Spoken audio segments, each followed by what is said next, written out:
Are real estate coaches and mentors really needed? And if so, what should you be looking for as a realtor who's either looking to scale or brand new in this business? That is today's topic. I'm going to go ahead and let our guest introduce herself since she has not been on this podcast before. So go ahead and introduce yourself, let them know what you do and where they can find you. Hi, my name is Celia Trevino. I am with Alumbre Properties. I am a realtor, and I am going on 5 years. Awesome. All right, Vic, what do you think about the topic today? About coaches and mentors? Yeah, do you think they're necessary? And if so, what should people be looking for? I do think that coaches and mentors are like books.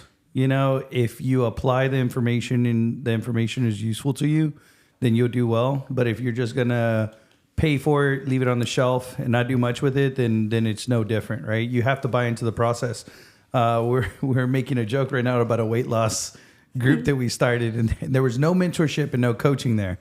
But it brings up a more important fact. I've tried to hire a couple personal trainers, and I don't respect them. I just don't. You know, I just feel like, bro, even if you're stronger than me, you're soft. Like soft mentally, what you're doing, what you feel in your life. Like as I start asking these questions, it's just I'm not motivated. Like you can be in shape, you can be. It's just like I'm not. What their interest and their likes to mine, it doesn't connect, so it doesn't matter. So my point to that is you have to really admire the mentor, the coach that you're using, and really like something about them that you're wanting to learn from. And if you're just like doing it to just grasp, you know, to cling on to something, then you're gonna fail. You know, there has to be something in that mentor that you really admire, that you really want to be after. You know, and if not, then you're never gonna do it. I want to dig a little deeper into that. So you didn't respect your coach. Why? I didn't say my coach. I said personal trainer. Personal trainer, sorry. No, I respected all my coaches. The trainer. Why didn't you respect them? Oh, the conversations weren't anything important. They weren't anywhere in life that I wanted to be. There was nothing at all that I liked from them, other than great, you're in shape. But then you start realizing like their eating habits and a lot of stuff is genetics, and I'm like, bro, like nah. So is that the one that brought McDonald's shake or something? Nah. Oh, No. smoothie. He brought a McDonald's smoothie to you, no? No. Oh, I don't think so. Wrong one. Oh, that was another one. He's been through like 4 of them, so I don't know which one. I've been through a lot of personal trainers. So Vic is saying once you see how the sausage is made, you don't want the sausage no more. That's pretty much. Absolutely. Absolutely. No, what I'm saying is you have to respect them. You have to respect them and value what they're bringing to the table. And if you don't, then it doesn't matter. You're not going to apply it. And even if you like what they're saying on the outside, what happens when you buy their course or you get into their process, you realize that it's things that you already learned. It's things that you already know. It's things that are easily accessible online, right? They're not going to teach you anything different, but what they will do is give you the consistency. What they will do is keep you honest to yourself and hold that mirror to your face, right? And it's important. It's important to value that person. It has to come from a place of like, you have to be willing to accept it. I don't know if I agree with you with that because, you know, I my whole thing has always been I've never had a mentor, right? That's my. I'm not going to say we can tell, but. I've said it for years. Well, I've said it for years. I've never had a mentor. I've never had anybody train me. I've never had any of that, right? But then I go back and I think about it, right? And, you know, my sales experience has come from, you know, literal boot camp sales, bullpen sales, you know, boiler room sales, you know, like it's always been, you know, the biggest douchebag of salesperson that was in the room, you know, just yelling and cussing at us and throwing stuff at us, you know, and I hated the guy and I didn't respect him. As a matter of fact, funny story, about 2 months ago, you know, I went to go get my daughter a Jeep and they told me he was working at a dealership across the street. I went across the street and he was there, you know, got this 60-year-old man, almost 60-year-old man. Right. And, you know, I look at him, I'm like, bro, this guy, you know, he's still a car sales guy, you know, he's still in sales management, you know? And so I sit back and I think about it and I said, that was kind of my mentor. He was like exactly what I didn't want to do. I didn't want to be that 60-year-old salesman with, you know, the folder in my hand, walking around the sales floor at the dealership, you know, selling, you know, GMCs, you know. And so, you know, in a sense, I think that if you're not a mentoring type, I think that, you know, seeing what other people are doing that you don't want to do kind of makes them your mentor as well. Because I could say my dad's my mentor. I did not want to do what he did. That man picked the easy way, you know, pension, city job, retired, took his money. You know, like I can't imagine knowing exactly what I'm gonna make every single week. You know, that's madness to me. You know. So I don't know about liking or disliking or any of that. I think you know, a mentor could be anybody. You know, even the person that you less likely think is your mentor. You know. But there's somebody that you look up to. Yeah. Yeah, that's in a I mean, way. you know, Jesus Christ has always been, you know, my mentor. Like I've O sea, always. sí, yo sé. I mean, I get that, but I mean, there's a person, like, even if it wasn't your dad, maybe it was your mom, or it was an uncle, or it was, you know. I mean, yeah, I had some uncles that, you know, and like you said, like, you know, I liked them, but, you know, it was nothing that I wanted to do or nothing that I wanted to be, you know. So no, there's really nobody that's living their life that I'm like, oh yeah, I would like that type of life, you know. You know, I just kind of, I mean, my life is what it is. It's not what I wanted it to be, or I've found somebody that was doing it and say, hey, I want to do what you're doing, you know. But I think those are two different things. So like a mentor, and just because I had to Google it, you know, by definition is an individual that has more experience, more knowledge, and that provides guidance, support, advice to a less experienced person. It's somebody that you actually want to mentor you, right? You have to be willing to be a mentee. So it goes back to what I'm saying is, you know, coaches and mentors, you have to want to be that. What you're experiencing, and I wish I would know the term. I see, you know, with TikTok and everyone talking about their feelings, or like Instagram and all their stuff, you know, learning your like defense mechanism for life experiences and learning from those experiences and then applying to that I mean, yeah, then by that definition, anybody can be your mentor, but that's not that. That's your defense mechanism from like how you were raised or how things were raised. You saw things you didn't want. You saw things that you wanted. You used that to build yourself a better life, and you apply it in different ways. Mm-hmm. Everybody gives you things, right? Yeah. I saw a lot of good things and I saw a lot of bad things from people. Some things that were good in people, I also didn't want. Like for your example, your dad being a good, you know, provider for himself or his family or whatever it was, right? And how he, you know, took care of his pension and saved his money. Mm-hmm. Those are good things for people, but it's not good for you. Right. So you take your life lessons and your experiences and how you apply them. It's really what matters. So by that, I would say that, yeah, I mean, with your mentors and your coaches and anybody you respect, you have to want something in their life to like let that. Because there's a lot of people that I don't like, you know, like the book that you keep trying to push on me with the Patrick Bet-David and the Choose Your Enemies. It's like that whole ideology is not anything that's like with me. Like mine, I'm like an infinity business. It's a different, I can get business from everyone. I would never choose my enemy. That I can always get business from anybody. That comment there shows me you haven't read the book. I'll never read it. Yeah. It literally contradicts another book that literally contradicts that. It's the whole, they fight all the time on podcasts. So I'll send you the link and then you I don't have to, because I read the real book. You know, whenever. Well, you didn't read my book, so I'm not going to read your book. The thing is this: when people are, What's your book, Vic? When people are looking for counterfeit money, they don't. When people are looking for counterfeit money, they don't study all the counterfeit money that's been ever made. They look at the real deal, and then they just use the real money against all the counterfeits. And I'm not saying that Patrick. I'm not saying that Patrick David. Listen. I'm not saying Patrick McDavid is the truth. He said Patrick McDavid is my mentor. This goes. Man, you know I'm gonna call Patrick right now. I'm gonna connect him right now. JD hooked me up with freaking. I'm gonna connect him right now. No, listen. Pay attention, dude. Shout out to our boy. This is exactly what I'm saying. I don't like Patrick McDavid, his MLM BS, all the stuff that he does. His podcast sucks. Giovanni's the only one who likes his podcast. I don't even watch his podcast.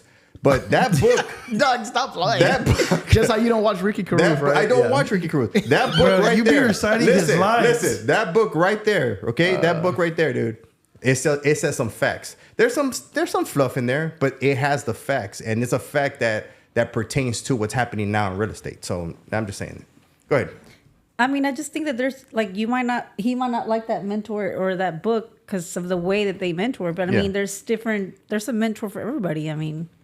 I'm sure. I think the most important thing here, especially with social media and with everything's going on right now, is the fact that people, whenever they look for a mentor, from what I've seen, is a lot of them fall into the lifestyle side of it versus the results. Thanks. You have people like the Warren Buffett, which I hate using extremes because, of course, you know, who's going to get mentored by Warren Buffett? But then you have the IG coaches and the IG influencers, and then you have the 20-year-olds giving life advice to people who are 40-year-olds, right? Like, that doesn't make sense. But they listen to them because of, quote-unquote, the lifestyle. Then everybody finds out that their lifestyle was fake. It was just for social media. Yeah. So I think the most important thing whenever it comes to a mentor, if you do want one, or a coach, is look at the results, at the people who quote unquote they're mentoring, right? Versus their lifestyle. Because their lifestyle is one thing. It could be fake, or it could be that they're just selling a BS course and their lifestyle is off of the proceeds from that BS course. Doesn't mean that it's going to take you anywhere. And I think Vic and I were just talking about this the other day whenever it came to, you know, certain ways that we want to put our content out there. And I was like, for me, it's all about the context. It doesn't have to be flashy or anything like that. It's all about the value and what people can learn from it. That way they can go to the next level versus making a shiny object and it's just, you learn nothing from it. Then people keep scrolling. So I think people, when it comes down to finding a coach or a mentor, the most important thing is the results of that coach and mentor. And look at the people who they're coaching and mentoring. They're the results of whatever their products. They're the fruits of their labor versus their lifestyle. I agree. Enough said. I agree with everything Giovanni says because he's on my side right now. I'm just a little bit worried No, about I'm you. actually We need on to find Nate's you a side good trainer. because I'm actually on Nate's side because he says what Ricky says, and I like Ricky. Get out of here, dog. They're the same. Nah, I have some personal trainers that I do respect, and you see the difference in people. So that goes back to that. It's, you know, you've hired maybe some mentors or some coaches. I never have hired nobody like a mentor or coach that I didn't like. I've hired one coach, great guy, taught me a lot about business, taught me a lot of business structure on things that we needed, and really respectful guy. You know, so I have paid for a coach. It was fun. I learned what I needed from him. And the moment that I felt that it wasn't beneficial, he was willing to like, hey, I've gotten you as far as I need to. Here goes my recommendation on where you need to take your business moving forward. You know, and there was work that I needed to do, but I didn't need to keep paying him, and he knew that. So when I get my business to that next level that I needed, then, you know, maybe I'll look at some of his referrals or references and all those good things. So I've had paid people that have provided value to my life, but the personal trainers, I just, you know, it goes back to that same thing, you know, just maybe I don't value the fitness side. Maybe you right? You want somebody to. No. Well, I mean, so here's the thing, right? Here's the thing. I think Vic just made a great point. Whenever it comes to fitness, and his point, like, it's not. I don't think that he doesn't respect him. I just think he doesn't want it. Right? You could say you want something versus actually wanting it. Yeah. And I think that goes back to real estate too. I see a lot of realtors jumping from brokerage to brokerage, and it's like, oh, just because you're jumping from broker to broker doesn't mean that you're going to learn something new if you're not applying yourself. So do you really want it, or you're just jumping from place to place hoping that you just find quote unquote the secret sauce and avoiding the work? So Cynthia asked Flora asked the question in the last podcast. She said, if, you know, do you think the right broker or the right brokerage matters, or is it just, you know, I mean, do you think the realtor is the one that you know, the realtor will be successful anywhere, right? And I think you had to comment on that, right? You said that the brokers didn't matter, right? I don't know what I said. You said the brokers didn't matter, that you were going to be a. She said, I don't know what I said. I don't even know Spanish. She's like, I'll give her 10. It's because she said it in Spanish. Go ahead. I'll let you translate it. Go ahead. No. I mean, stop. I mean, it's like half and half. I mean, honestly. Yeah. Yes, because it has to do also, yes, the brokerage, but it's also you. I mean, the brokerage matters because, you know, you want to feel comfortable where you go, you know, and where you go work, where you go learn from other agents, even from your broker. Like, you want to feel comfortable. You want to make sure that it feels like family. You know what I mean? You don't want to go to a brokerage and then it's like, you know, nobody's ever there. Nobody's helpful. Nobody wants to share their tips with you and things like that. You know what I mean? But it's also, in a way, it's, you are your own business. You know what I mean? So let me ask you this, right? Because I don't believe that each realtor is their own business. And I have a hard time with realtors. They all think, oh, I'm my own business. I'm my own person. I do my own things. That's not so. A broker, right? And they taught you guys this in school, or I don't know if they're not teaching that anymore, because they taught me that when I started. A realtor is an apprentice, right? Mm-hmm. A realtor is an apprentice under a brokerage, okay? And that broker is responsible for everything that realtor does. So in reality, when you join a brokerage, you have to join a brokerage for, you know, its culture, it's the way it does business, you know, just everything that it can do under the law of ethics and under law and ethics, right? So I think honestly that the brokerage you pick and the broker is super important to what you or to your success, right? Now, the problem that has happened is that it's impossible for a broker to manage, 100 agents by himself. It's hard. You can't do it. And the thing that happens is that brokers end up compromising. They will compromise just to get those numbers so that so their brokerage can be profitable, because it's tough to make a profit on a brokerage. Okay. Mm-hmm. And by compromising and doing these things, they dilute the sales process. They dilute rules. They dilute the brokerage, and then they start putting in teams. Now, I have teams here, right? But they're sales teams, not realtor teams, right? They bring in realtor teams, and if you think about it, each realtor team is its own little brokerage under that broker, and they're all doing their own things. It's like a mini prison, right, with different prison gangs. And when you don't have everything doing the same thing for the brokerage will never scale, and it will never be what you want it to be. Okay. Now, what do you think about? Because, Giovanni just said something interesting. He said, you can't be jumping from broker to broker thinking you're absorbing all this knowledge, right? What do you think about people that do that?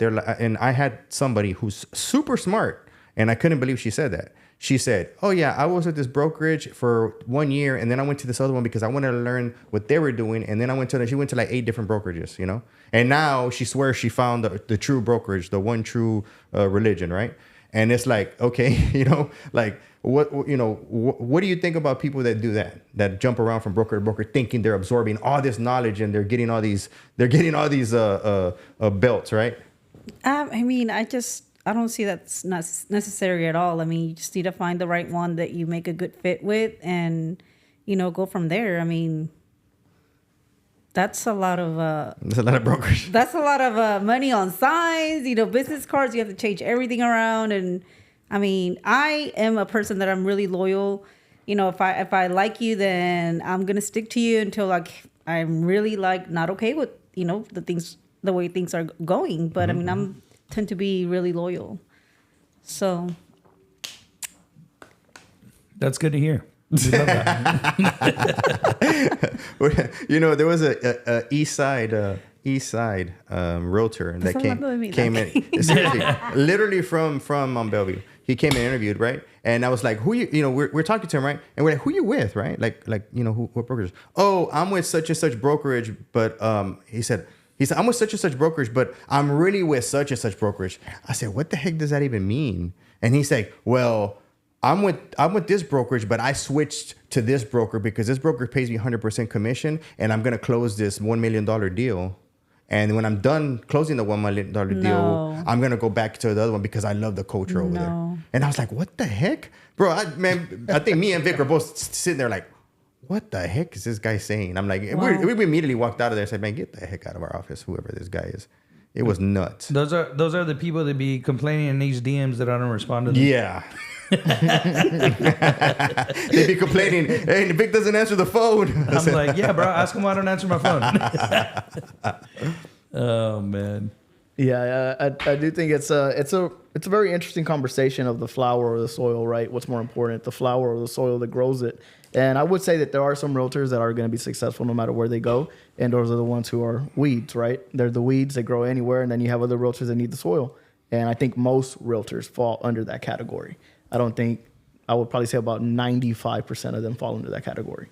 Yeah. And no matter what, they need real guidance, and they need to find that from the jump.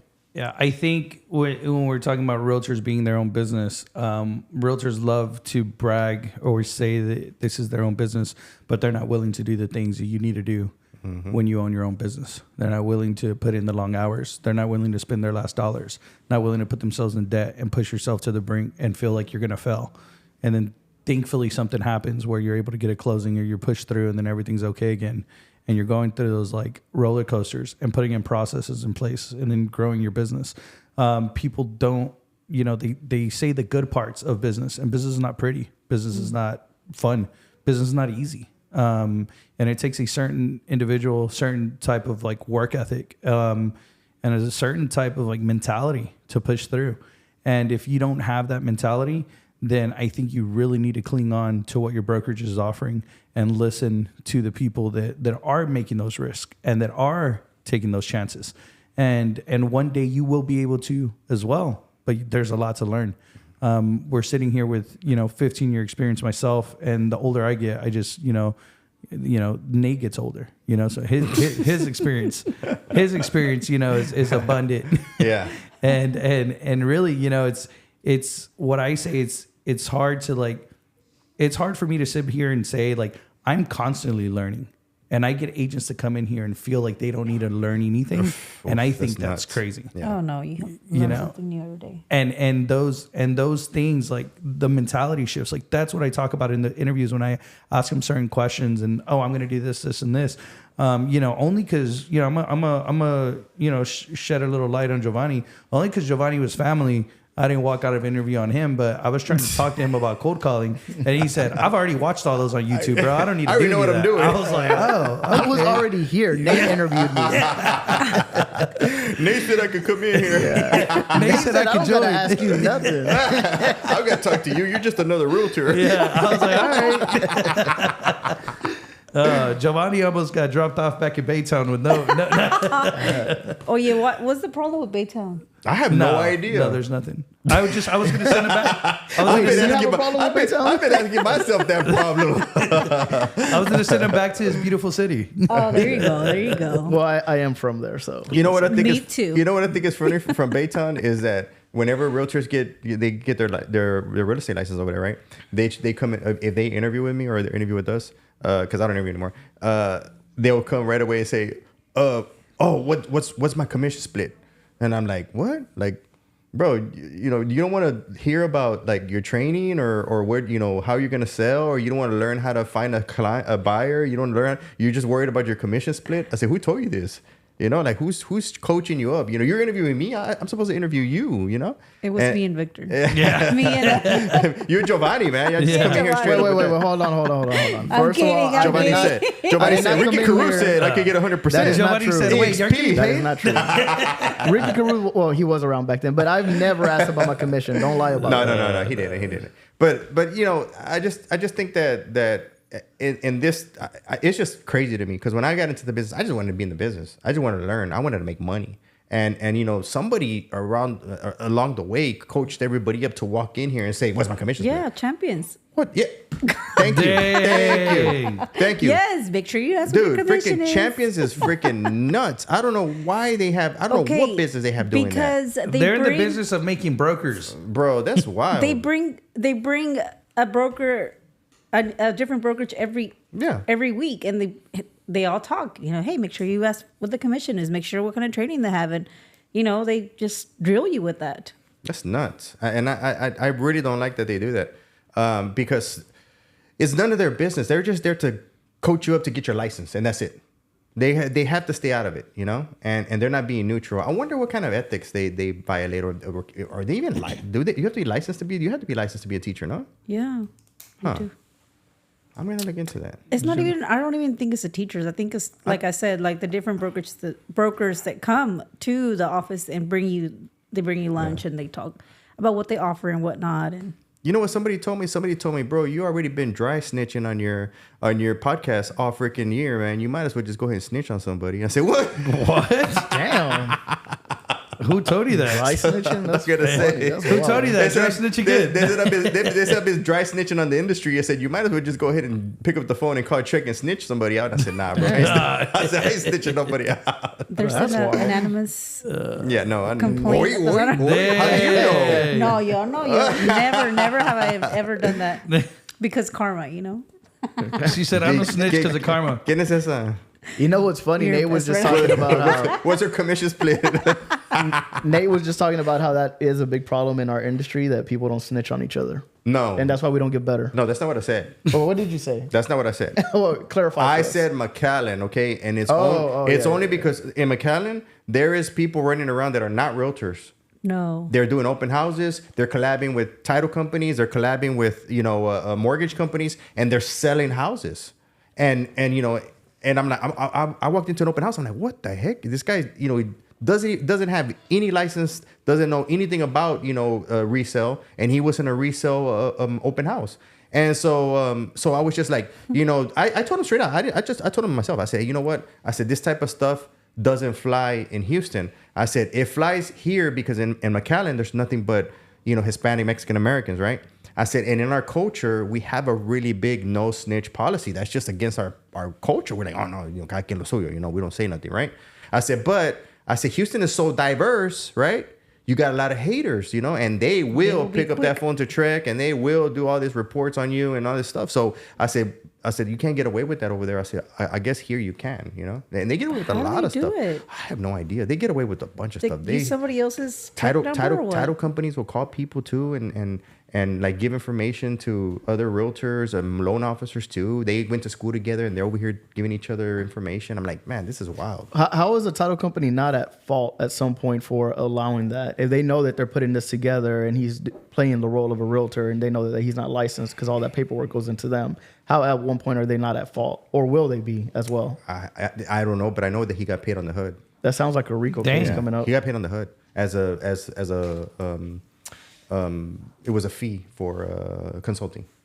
Like a consulting per se, fee. like a non-MLS. It's just consulting fee, yeah. I'm like, wow, okay. No license.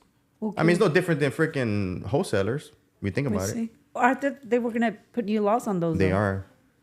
I'm ready to talk about that in the next podcast. Next podcast, you want to talk about that? Okay. Yeah. Oh, it's because I'm not done with all my research. Okay. Oh, okay. Well, I mean, you gotta let us know. Bro, you know me. I got to tell facts, bro. I can't just be sitting out here and spitting assumptions. Vic, you want to go ahead and He has to wait for Ricky Carruth to Yeah, he's waiting for Ricky to drop his video. Look, so they can come on here. me and Ricky gonna talk about it. Me and Ricky gonna talk about it next week, and then we'll see what.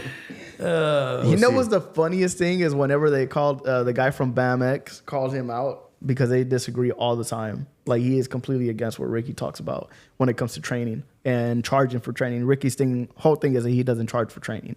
And that other dude was like, well, they're not going to appreciate what you're teaching them if you don't charge them. And I think this does come back to, your broker fees and your splits, whatever it is. Like if they're just giving you 100% of your whole deal, well, I mean, why would they put effort into teaching you, right? At the end of the day, you got to pay. No, game is not free. Game is to be sold, not told, right? It's just the plain, simple thing about it. Yep, I agree with that. Is I that from a brokerage like that, so... It's from the pimp book that I was reading. That was from you just said right now it's Iceberg, right? No, Pimp and Cane. Pimp and Cane. Okay. Yeah. Sorry, what were you saying? What brokerage you talking about? I do have Iceberg. I do have Iceberg Slim on there. The blacker the This business. dude needs to stop reading these pimp books, bro. Put it in my pocket. This guy, he read that pimp book, that Iceberg pimp book, and he's trying to apply all those laws into real estate into his team. I'm trying to build up my stable. Hey, low key. Hey, well, hold on. Low key, bro. Low key. Hold on. It's hot. Big. Hold on. Low key. When did Cynthia's like, what did I get myself into? You guys are respectable men. What's going on? Giovanni, when did you start reading these pimp books? Like at the beginning of the year. Okay. This year, how many of his realtors hit their cap before the second quarter? All of them. I was like, man, I used to try to run it like a mafia, and I was like, nah, this is a pimp game. It's completely different. Nah. It's a non-contact sport. That's nuts, bro. That's wild. That is wild. All right, sorry. Let's get back to. Hey, y'all brought it up. Let's get back to business. So yeah. All right, well, I think we're gonna go ahead and exit. This was a great podcast, Cynthia. We're gonna go ahead and let you exit first. Let everybody know what you do and where they can find you. I'm a realtor. I am on IG as Cynthia the Realtor, and you can find me there. What's your Instagram handle? That Cynthia the Realtor. Cynthia the Realtor. La Realtor. Yeah. Cynthia La Realtor. Okay. I know. Oh no, that's cool. That's nice. I couldn't. Vic, all right. Where can they find you at? You can find me on Instagram at Real Presidente. You can find me on our website, lionsgaterealty.com. Look for you. And what do you do? I'm the president of the company. We are hiring. We are recruiting. We are looking to have some fun. So call us. You can find me and all my social media outlets at Better Call Nate or El Nate. And I am the master broker for Lionsgate Realty. This is probably going to be one of our last podcasts here. Pretty soon we're going to be at our new location, and we're looking for more guests, more realtors to join. and trying to have fun, right? Absolutely.